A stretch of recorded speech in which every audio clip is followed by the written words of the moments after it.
Hello students, आज हम पढ़ेंगे क्लास 7th की इंग्लिश बुक गोल्डन लीव्स का chapter number 7 the adventures of Don Quixote. आइए चैप्टर को स्टार्ट करते हैं। Let's read this amusing story of a man who gets carried away with his imagination and gets into all kind of trouble। तो आज हम ये amusing सी story पढ़ेंगे। एक मैन के बारे में है जो कि अपने इमेजिनेशन की वजह से बहुत ज़्यादा मुसीबतों में फंस जाता है। Once upon a time, in a village in La Mancha, there lived a lean, thin-faced old gentleman whose favorite pastime was to read books about knights in armor। तो एक समय की बात है, एक गांव जिसका नाम था ला मांचा, वहाँ पर एक बहुत ही पतला दुबला सा ओल्ड मैन रहता था और जिसका फेवरेट पास टाइम एक्टिविटी थी किताबें पढ़ना नाइट्स के बारे में, जो कि अपने कवच में होते थे।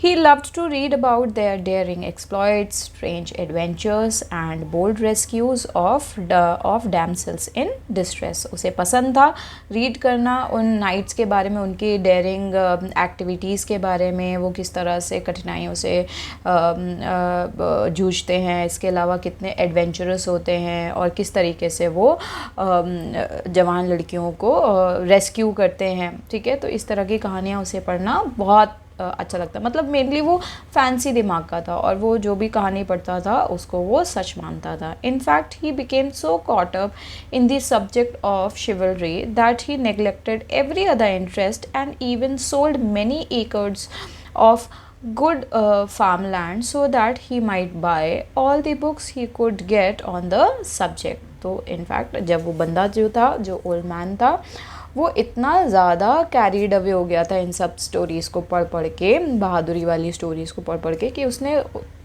उसके अलावा बाकी सभी चीज़ों को नेग्लेक्ट करना शुरू कर दिया था। इनफैक्ट उसने तो अपनी कुछ खेत वेत जो थे वो भी सब बेच डाले थे और जिससे वो किताबें खरीदता और उन किताबों को पढ़ता।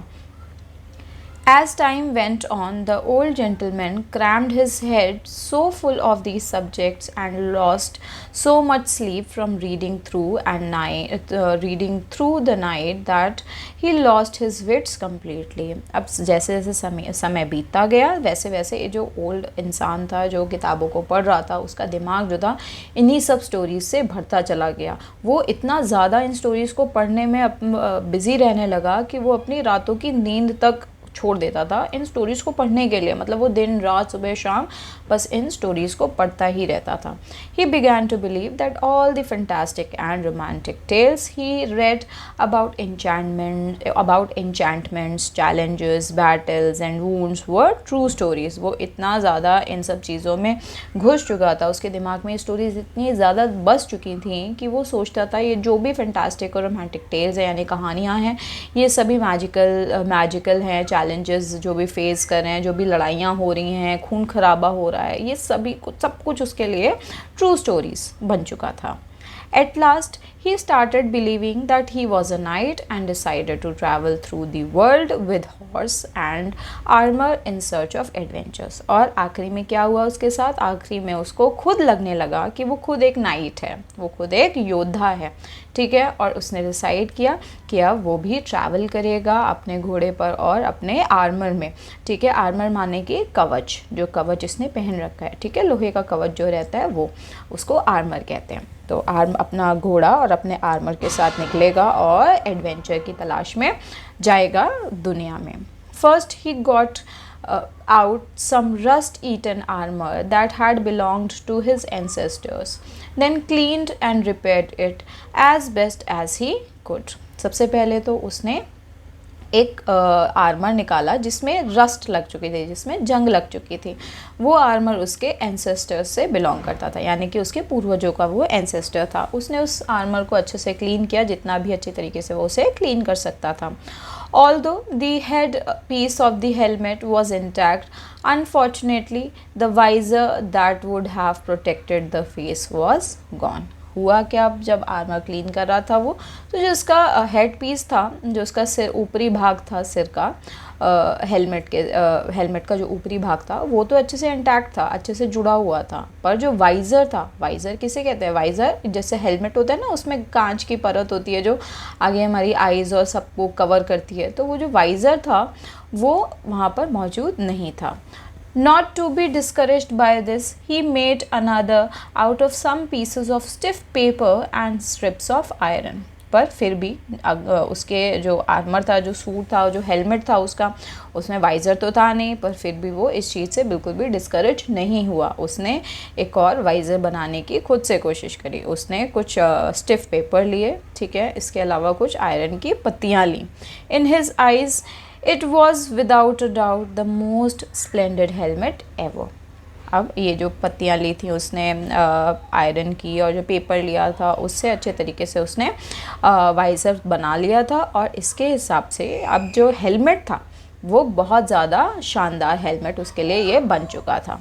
Next, he considered what glorious, high-sounding name he might give his horse. अब उसका अगला कदम क्या था? अगला कदम था उसका अपने घोड़े का क्या नाम रखेगा। उसके हिसाब से कोई एक ग्लैमरस सा नेम होना चाहिए, बहुत ग्लोरियस वाला नेम होना चाहिए, जिसने बहुत ज़्यादा कुछ किया हो, ऐसा घोड़ा होना चाहिए, मतलब बहुत ज़्यादा स्ट्रॉन्ग नेम होना चाहिए, जिससे उसका नेचर की भी पता चले। वो हॉर्स का नाम इतना ज़्यादा स्ट्रॉन्ग होना चाहिए कि कोई सुने तो सोचे कि कितना ज़्यादा स्ट्रॉन्ग घोड़ा होगा ये, ठीक है। फॉर दो his horse was but a tired hack, practically skin and bones to him, it appeared as magnificent as Bucephalus, the horse of Alexander the Great. अब क्या हुआ, जो हॉर्स था, हालांकि वो तो अपने हॉर्स का नाम बहुत ज़्यादा ग्लोरियस, बहुत ज़्यादा हाई साउंडिंग नेम रखना चाहता था, ठीक है, बट उसका जो घोड़ा था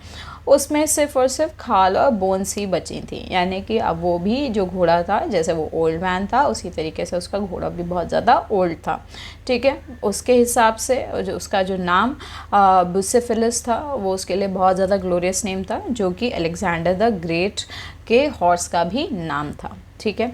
after 4 days of inventing and rejecting various names, he at last settled on Rosinante, which he thought sounded suitably grand. 4 दिन तक नाम बदलने के बाद, रिजेक्ट करने के बाद, अलग अलग तरीके के नाम रखने के बाद, उसने आखिरी में अपने घोड़े का नाम रोजिनॉन्टे रख दिया, जो उसके हिसाब से बिल्कुल सूटेबल नेम था, और उसके हिसाब से बहुत ग्रैंड भी था, बहुत बड़ा नाम था वो, यानी कि बहुत ज़्यादा ग्लोरियस भरा नेम था वो। He then set about to choose a suitable name for himself. अब उसने चूज़ किया कि वो अपने लिए भी कोई सूटेबल नेम रखेगा। He decided that he would be known as Don Quixote. Following the example of many knights he admired, he decided to add his native land in his name as well. And so he called himself Don Quixote de la Mancha. अब ये जो बंदा था, ये जो old man था, इसने अपना नाम तो डिसाइड करने का सोचा ही था, तो इसने डिसाइड किया कि अपना नाम डॉन कीहोते रखेगा। अब इसने ऐसा क्यों सोचा था? उसने ऐसा इसलिए सोचा था कि ये जो नाम है ये एक्चुअली इतना ज़्यादा बुक्स पढ़ पढ़ के इंस्पायर हो चुका था कि उसके लिए ना जो नाइट्स होते थे उनके नाम जो होते थे वो बहुत ज़्यादा बड़े होते थे, तभी वो ग्लोरियस लगते थे, तो इसीलिए इसने अपना नाम डॉन कीहोते रखा था। इसके अलावा इसने अपने नाम में अपने नेटिव लैंड का नाम भी जोड़ने की सोची थी। नेटिव का मतलब होता है जहाँ से इंसान बिलोंग करता है, ठीक है। तो ये जो ओल्ड मैन था ये बिलोंग करता था ला मांचा से, इसीलिए इसने अपने नाम में लास्ट में ला मांचा भी ऐड कर लिया था, यानी अब इसका नाम हो चुका था डॉन कीहोते दे ला मांचा, यानी कि डॉन कीहोते जो कि ला मांचा से बिलोंग करता है। तो यही इस ओल्ड जेंटलमैन का नाम अब हो चुका था। Now he needed to find a lady whom he might adore and serve, for a knight without a lady is like a body without a soul. अब ये जो ओल्ड जेंटलमैन था इसने अपना नाम भी सोच लिया था, अपने हॉर्स का नाम भी सोच लिया था, एडवेंचर पे जाना था, पर एक नाइट के लिए, एक योद्धा के लिए एक लेडी भी होना ज़रूरी है, ठीक है। एक योद्धा बिना किसी लेडी के, वो एक बिना किसी सोल के है, यानी एक अगर उसकी ज़िंदगी में एक लेडी होगी तभी उसकी एग्जिस्टेंस का पता चलेगा। अगर उसकी लाइफ में कोई लेडी नहीं होगी तो उसका शरीर भी बिना किसी आत्मा के होगा। तो उसने डिसाइड किया कि वो एक लेडी को भी रखेगा, लेडी रखेगा इन द सेंस कि उसकी कोई वाइफ होगी जिसको वो प्यार करेगा, उसके लिए जंग लड़ेगा, ठीक है। और उसके हिसाब से ऐसा मानना था कि अगर लेडी नहीं होगी तो उसकी बॉडी जो है, जो शरीर है उस जेंटलमैन का, वो एक बिना किसी आत्मा के है, ठीक है। It happened that in a neighboring village, there lived a nice-looking farm girl whom he had once admired from a distance. कुछ समय पहले की बात है कि उसकी ज़िंदगी में उसने एक पास के ही गांव में एक लड़की देखी थी जो कि एक फार्म गर्ल थी, जो उसके हिसाब से बहुत नाइस लुकिंग लड़की थी और उससे वो बहुत पसंद थी, ठीक है। उसने उस लड़की को बहुत दूर से देखा था। He decided that she would be the lady of his fancy and that she should be known as Dulcinea del Toboso, a name that to his ears sounded musical and anything but ordinary. तो जो लड़की को उसने देखा था बहुत दूर से, ठीक है, जो फार्म में काम करने वाली लड़की थी, तो उसने डिसाइड किया कि वही लड़की जो होगी वो उसकी लेडी लव होगी और उसने उसका नाम सोचा डल्सिने डेल टोबोसो, ठीक है। और उसके हिसाब से ये जो नाम था उसके कानों में बहुत ज़्यादा म्यूज़िकल साउंड करता था, ठीक है। गीत की तरह था उसके दिमाग में, ये सॉन्ग एक सॉन्ग की तरह था, ठीक है। और उसके लिए ये जो नाम था ऑर्डिनरी तो बिल्कुल भी नहीं था, कुछ भी ऊपर ऑर्डिनरी नाम बिल्कुल भी नहीं था। Now with all these preparations made, Don Quixote was eager to travel and to perform great deeds. अब जबकि सारी प्रिपरेशंस हो चुकी थी, उसका नाम सेट हो चुका था, घोड़े का नाम भी फाइनल हो चुका था, अब उसकी लेडी लव का भी उसने नाम फाइनल कर लिया था। अब बारी थी डॉन कीहोते के ट्रैवल करने की, अपने बड़े बड़े कारनामों को करने की। So clad in his rusty armor, with his improvised helmet tied to his head, Don Quixote mounted Rocinante and started out. अब ये जो जेंटलमैन था डॉन कीहोते, ये अपने जो आर्मर था, जो इसका कवच था, वो सब पहन के, अपने हेलमेट को अच्छे से बांध के सिर में, ये अपने घोड़े रोजिनॉन्टे पर चढ़ जाता है और अपने ट्रैवल के लिए निकल जाता है। Just at nightfall, he came upon a simple country inn with a stable beside it. फिर जैसे ही रात का समय हो जाता है, वो एक सिंपल से कंट्री इन के पास पहुंचता है। कंट्री इन का मतलब हो गया उस पर्टिकुलर जगह का होटल। INN इन का मतलब है होटल, ठीक है। तो यहाँ पर ये एक होटल के पास पहुँचता है, ठीक है। और उस होटल के बगल में एक स्टेबल भी होता है, यानी तबेला भी होता है, जहाँ पर घोड़ों को खड़ा करा जाता है। Everything that Don Quixote saw or thought he saw came out of the fantastic books he had read.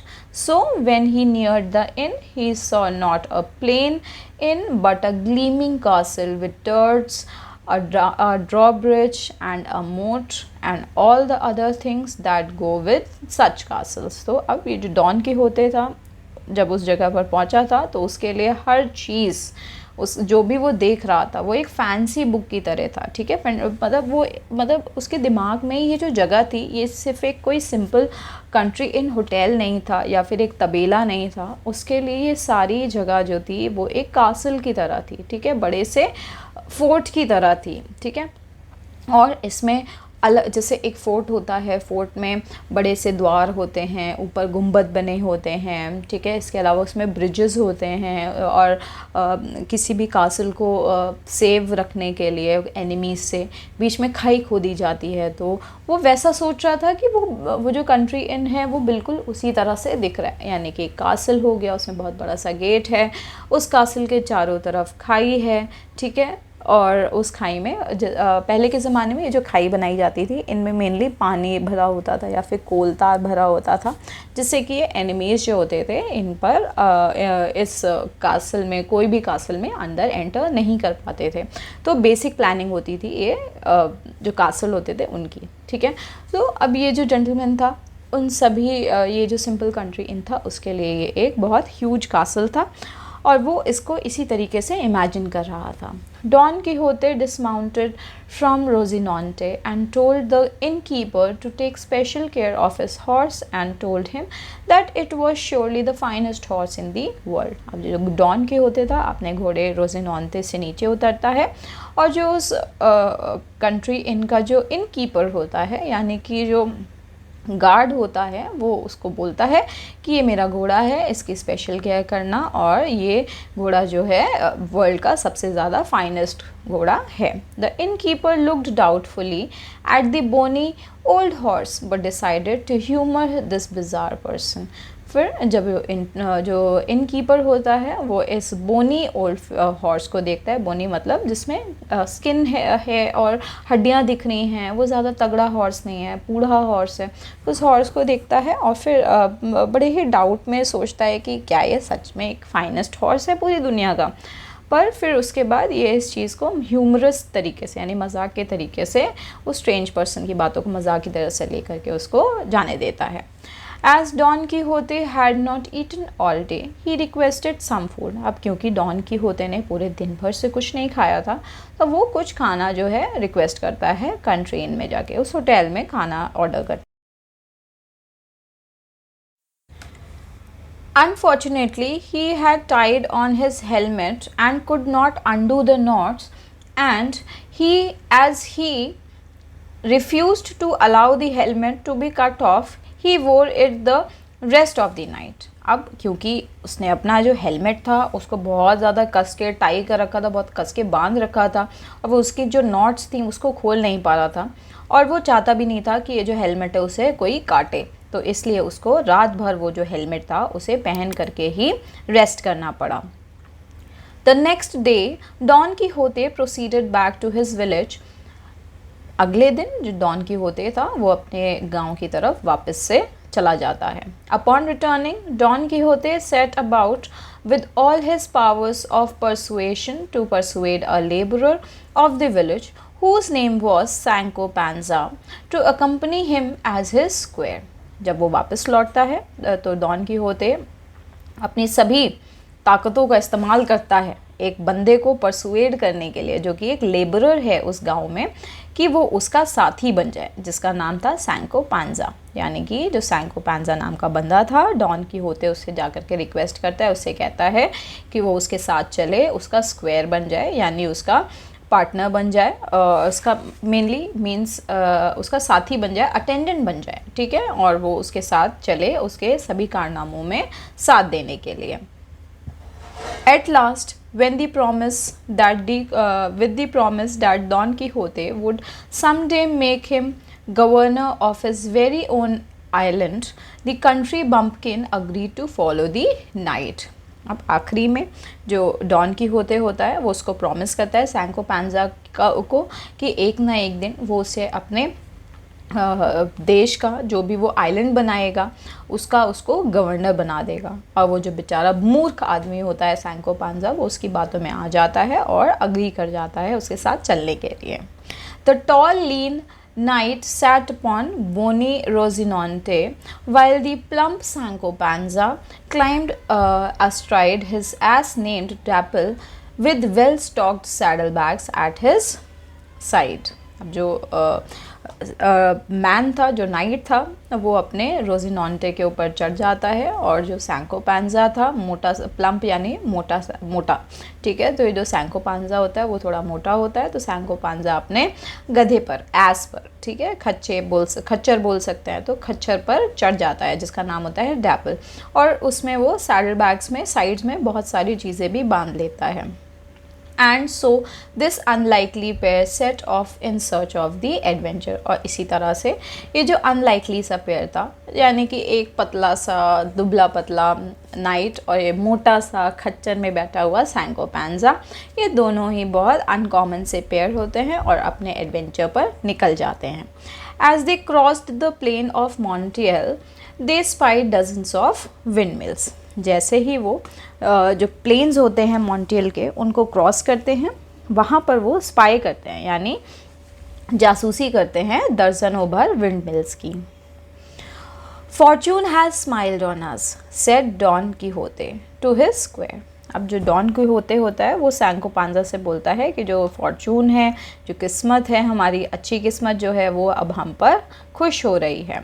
Yonder stand more than 30 terrible giants. I will fight them and kill them all and we shall make ourselves rich with the spoils. वो कहता है सैंको पांजा को कि यहाँ पर देखो 30 से भी ज़्यादा बड़े बड़े जायंट्स हैं और मैं इन सभी जायंट से लड़ूंगा, इनको मार डालूंगा और फिर उसके बाद जो कुछ भी इनके पास से सामान मिलेगा उन सभी सामानों को इस्तेमाल करके हम दोनों रिच बन जाएंगे।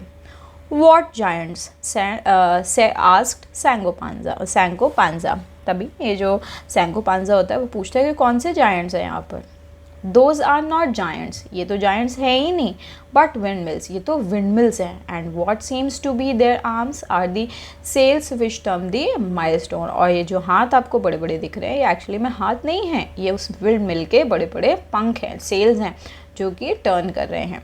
If you are afraid of them then go say your prayer said Don Quixote. तभी डॉन कीहोते को सैंको पैंजा की बात अच्छी नहीं लगती, क्योंकि सैंको पैंजा तो अच्छे से देख पा रहा था कि वो जायंट्स नहीं हैं, वो तो विंड मिल्स हैं, और वो जो आर्म्स हैं वो आर्म्स नहीं हैं, वो तो सेल्स हैं, ठीक है। बट फिर भी डॉन कीहोते को ये बात अच्छी नहीं लगती और वो कहता है कि अगर तुम्हें डर लग रहा है तो जाओ अपनी प्रेयर्स पढ़ो, प्रार्थना करो, ठीक है। But I shall engage them in battle, पर मैं तो इनसे लड़ाई करूँगा ही करूँगा। Immediately he spurred his horse forward and paying no attention to Sancho Panza's shouted warnings he cried, do not run you cowards। तभी ये जो है डॉन के होते हैं लड़ाई करने शुरू कर देता है, लड़ाई करने के लिए जाने लगता है और ये अपने हॉर्स को स्पर्ड करता है, यानी अपने हॉर्स को उत्साहित करता है कि आगे बढ़ो, ठीक है। और इसके अलावा वो अपने जो सैंको पांजा ने उससे जो भी बातें बोली होती हैं उसकी तरफ कोई भी बिना कुछ ध्यान देते हुए वो बोलता है कि वो उन विंड मिल्स की तरफ, जिनको वो जायंट समझ रहा था, उनको बोलता है कि भागो मत, क्या कहते हैं, डू नॉट रन, ठीक है, यू कावर्ड्स, तुम कावर्ड्स भागो मत। Covering himself with his shield and thrusting forth his lance, he spurred Rozinante towards the nearest windmill. फिर वो अपना जो शील्ड होती है उससे अपने आप को कवर कर लेता है और जो अपनी लैंस होती है, लैंस क्या होती है, लैंस ये होती है जो नुकीली सी भाला टाइप का दिख रहा है आपको, यही लैंस है, ठीक है। तो इस लैंस को वो ऊपर की तरफ को उठा देता है, ठीक है। और उसके बाद इससे क्या होता है, ये जो शील्ड और लैंस होते हैं ये जाकर के विंड मिल के पास लग जाते हैं, ठीक है। और रोजिनॉन्टे भी इस वजह से उछल जाता है। This lance pierced one of the whirling sails which immediately pulled it with some force that the horse was dragged along and the knight sent rolling across the ground। अब वो इतनी तेज़ी से उसमें मारता है, उसके जो पंख होते हैं, जो उसके जो फैंस होते हैं विंड मिल के, जो सेल्स हैं, ठीक है, ये जो घूम रहे होते हैं, इसी में जा कर के ये अपना भाला मार देता है।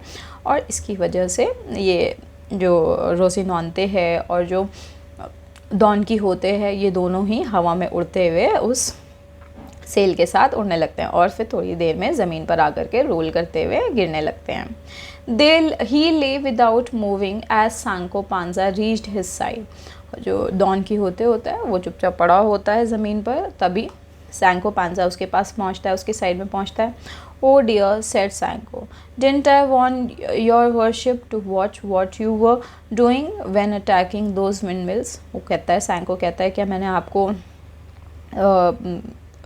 बोला नहीं था कि आप मेरी बात सुनिए, आप क्या करने जा रहे हैं, आप तो विंडमिल्स को अटैक करने जा रहे हैं, वो कोई जाइंट्स नहीं है। I believe, replied the knight, that some evil enchanter turned those giants into windmills to rob me of a glorious victory, but I shall win in the end.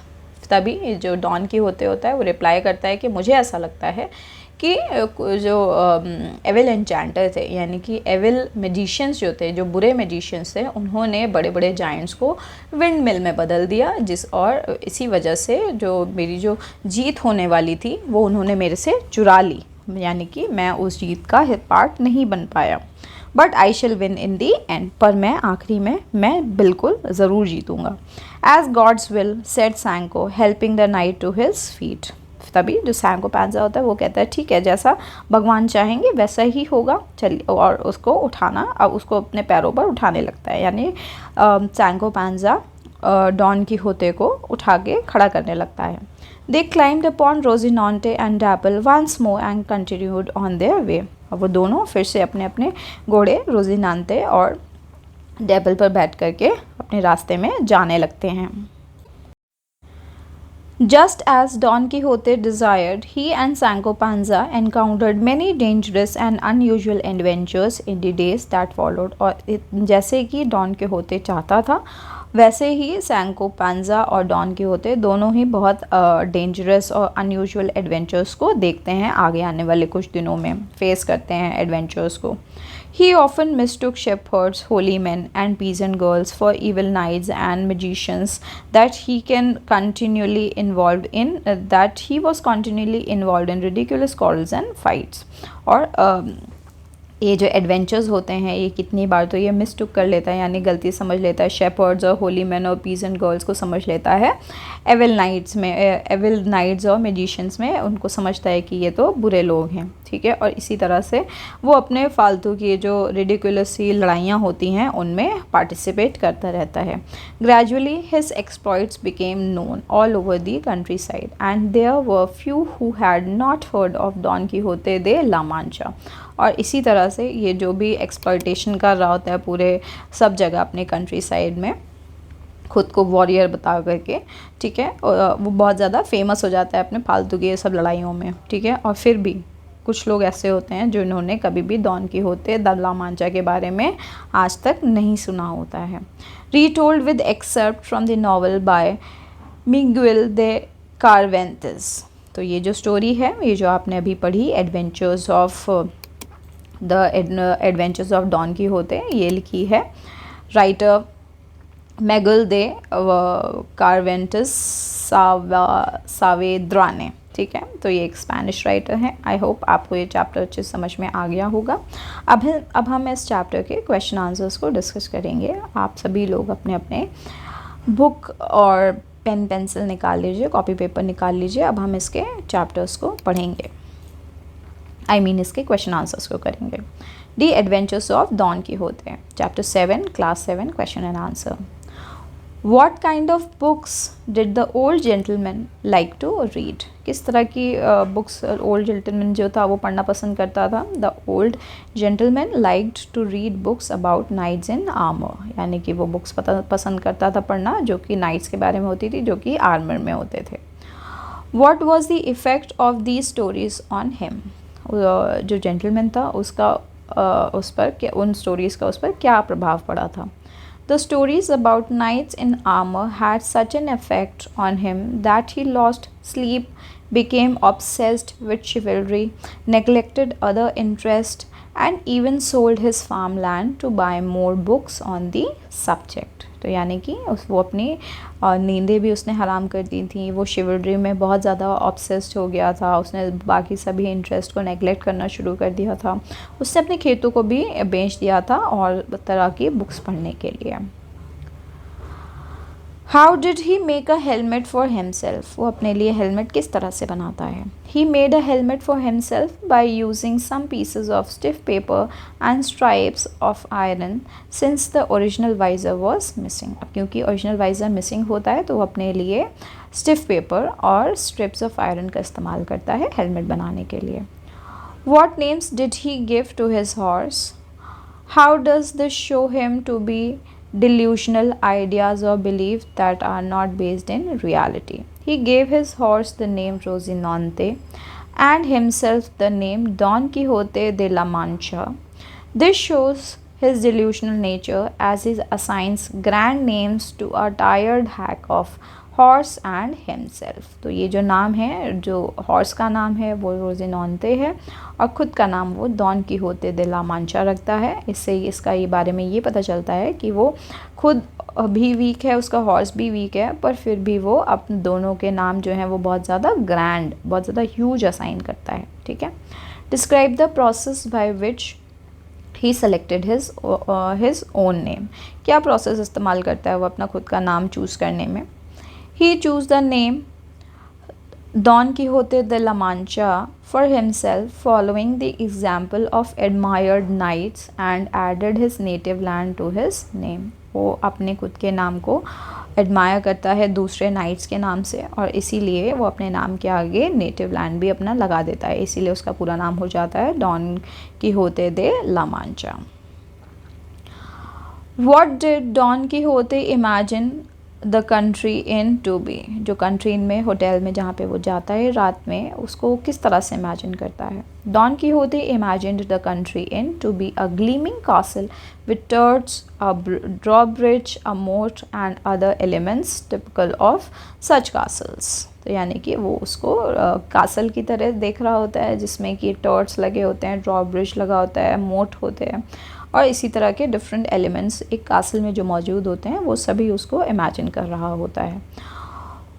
Y could he not take off his helmet when he went to bed. जब वो bed पर लेटने जाता है तो अपना helmet क्यों नहीं उतार पाता है। He could not take off his helmet when he went to bed because he had tied it tightly to his head and refused to allow it to be cut off। वो अपना helmet को बहुत tightly बांध लेता है, उसे खोल नहीं पाता है और फिर उसे काटने के लिए भी रिफ्यूज़ कर देता है और इसी वजह से उसे हेलमेट पहनकर सोने जाना पड़ता है। Given account of Don Quixote's encounter with the wind mills. Wind mills से वो किस तरीके से एनकाउंटर करता है डॉन कीहोते, उसके बारे में हमें बताना है।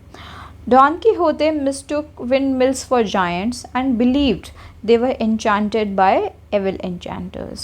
He attempted to fight them, but his lance got caught in one of the windmill's sail, pulling him along and causing him to fall. तो जो डॉन कीहोते होता है वो विंडमिल्स को जाइंट के उसमें मिस्टेक कर लेता है। उसे लगता है कि जो विंडमिल्स हैं वो विंडमिल्स नहीं है, वो जाइंट्स हैं और उसे ऐसा लगता है कि ये जो एविल एन्चेंटर्स हैं उन्होंने जाइंट्स को बदल दिया है विंड मिल्स में, जिससे कि उसकी जीत ना हो पाए। और जब वो उनसे लड़ने जाता है तो उसका जो लैंस होता है, जो भाला होता है, वो उसमें विंड मिल के सेल में जा कर के अटक जाता है, जिसकी वजह से वो जो सेल होता है उसे ऊपर की तरफ खींच लेता है और उसके बाद उसको नीचे गिरा देता है। Choose the correct option. Which subject was of great interest to the old gentleman. उस ओल्ड जेंटलमैन के लिए कौन सा सब्जेक्ट ग्रेट इंटरेस्ट का था, तो इसमें से option number 2 शिवलरी। Now coming to part B. How could the old man afford to buy books he liked to read? जो ओल्ड मैन को जो बुक्स पसंद थी वो किस तरह से वो ख़रीद पाता था, तो इसका ऑप्शन है, इसका आंसर है ऑप्शन नंबर 4, ही सोल्ड हिज फार्म्स। तो वो जब अपने खेत बेचे उसने तभी वो उन किताबों को ख़रीद पाया था। C.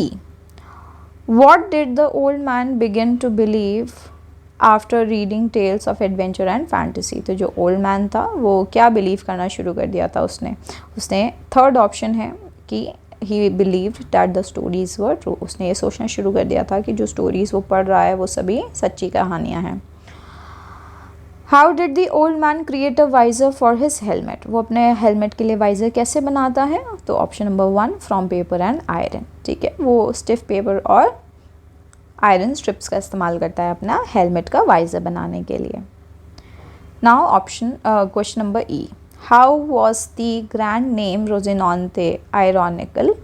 तो जो नाम था रोज़िनोंते वो क्यों आयरॉनिकल था, तो इसका ऑप्शन है option number 3. The irony was that a tired Keck of horse was given a grand name. तो आयरनी मेनली होता है कि जस्ट ऑपोजिट होना किसी भी चीज़ के, ठीक है, कि कोई इंसान अच्छा है बट वो एक्चुअली में अच्छा नहीं है। तो इसी तरह से जो हॉर्स था उसके लिए वो बहुत ज़्यादा स्ट्रॉन्ग हॉर्स था पर एक्चुअली में वो बहुत ज़्यादा बोनी हॉर्स था, यानी वो बहुत ज़्यादा कमज़ोर हॉर्स था, है ना।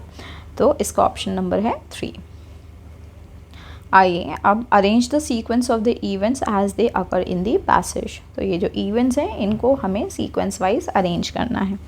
तो इस करेक्ट सीक्वेंस हम देख लेते हैं सीधे। करेक्ट सीक्वेंस है ऑप्शन नंबर सी, फर्स्ट पहले नंबर पर आएगा ऑप्शन नंबर सी, फिर आएगा ऑप्शन नंबर एफ, फिर आएगा बी, फिर आएगा D, then A, then E. सबसे पहले सी में क्या है, old man loved reading books about knights in armour.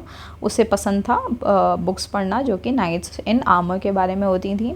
उसके बाद उसने सबसे पहले अपना रस्ट ईटन आर्मर निकाला था। उसने अपने घोड़े का नाम रोजिनोंते रखा था। फिर उसने डिसाइड किया था कि वो एक लेडी ढूंढेगा जिसका नाम होगा डल्सिनिया डेल टोबोसो। उसके बाद वो जब ये सारे प्रोसेस कर लेता है फिर वो एक लेबरर को ढूंढता है, उसको बोलता है कि तुम सांको पांसा को बोलता है कि तुम मेरे साथ चलो मेरे स्क्वायर बन के। फिर लास्ट में ऑप्शन नंबर ई, उसके बाद वो दोनों ही निकल जाते हैं अपने एडवेंचर्स के लिए। तो ये करेक्ट सीक्वेंस है। Answer the following with reference to the context. अब आंसर द फॉलोइंग करने हैं। Once upon a time, in a village in La Mancha, there lived a lean, thin-faced old gentleman whose favorite pastime was to read books about knights in armor. What were the themes of the books the old man read?